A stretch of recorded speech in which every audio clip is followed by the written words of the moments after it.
With Mishnah 15 from Shammai, who the first part of the Mishnah had told us to make our Torah study permanent or fixed and as the main thing. And hang on one second, let somebody in here. I'm going to share the screen. Trying to do two things at the same time. Let someone in. There we go. And okay, now we'll share the screen. So the second statement of Shammai, also a famous one, Emor ma'at va'aseh harbe. Say little and do a lot. The last part, which we'll probably save for tomorrow or next week, v'heve mekabel es kol ha'adam v'seiv upon me, to receive everyone at the cheerful countenance. Say little and do a lot. So probably the major source of where we see such a thing and where the commentaries quote all the time is from Abraham, the story of Abraham and the three angels who came to visit him and to tell him about the birth that he's going to have a son. And there, the Torah describes that he gave them a whole meal, but it says, "Ve'ekra fas lechem," let me get you a little bit of bread. And then the next thing you know, he's providing them with a big feast, and he's giving them all meat and everything, and it's a huge feast. So there we have the paradigm of the one who he just said, "I'm going to give you a little bit," and then he gave them a lot. And in fact, in the next parsha, we have the flip side of that, which is that that's the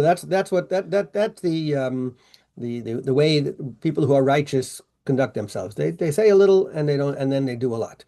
The flip side is someone who is a Rasha, says a lot and doesn't even do a little, and that's the story of Ephron, who had started off when Avram came to bury Sarah, and he was looking for a burial ground, and Ephron said, I'll give it to you for free. And by the time he got finished, he charged him top dollar. So he not only didn't he give him for free, he pretty much overcharged him. So that's the flip side. But this idea of saying a little and doing much has a number of angles to it. First of all, Rashi points out that in terms of giving money to tzedakah, just don't promise everything. Promise this amount and then give more than you promised. That's a nice way to conduct yourself. Another thing about saying that you've done a little or saying a little bit, the Rabbi Tversky says maybe even the way you would say of what you accomplished. Usually we look at it as what you're going to do, right? Say I'm going to do a little bit and then do a lot. There's also after you've done it. When you talk about what you've done, how do you talk about your accomplishments? Do you talk about it like, look how much I've done? Or, I did a few things, right? So you're humble in her. So Rabbi Tversky talks about the idea of being humble in how much you did.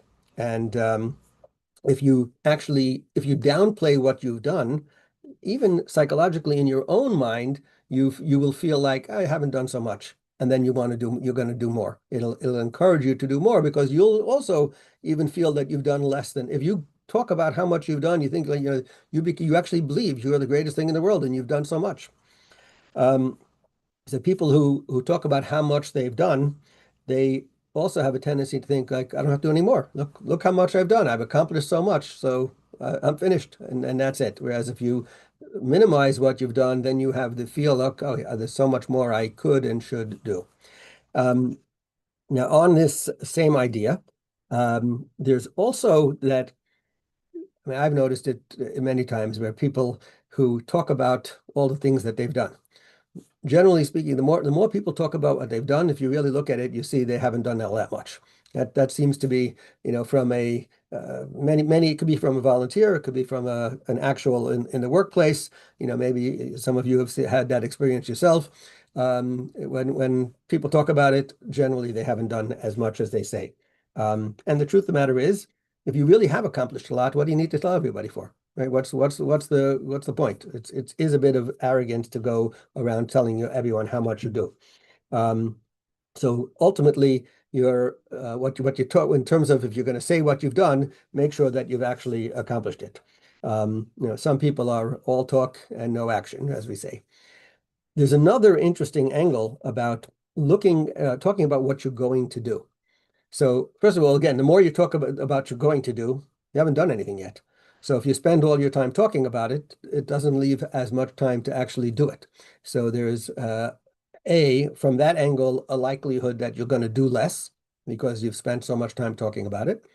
And secondly, there's also a possibility that you're not going to be able to, even if you want to. So let's assume you actually want to accomplish all the things you claim you're going to do.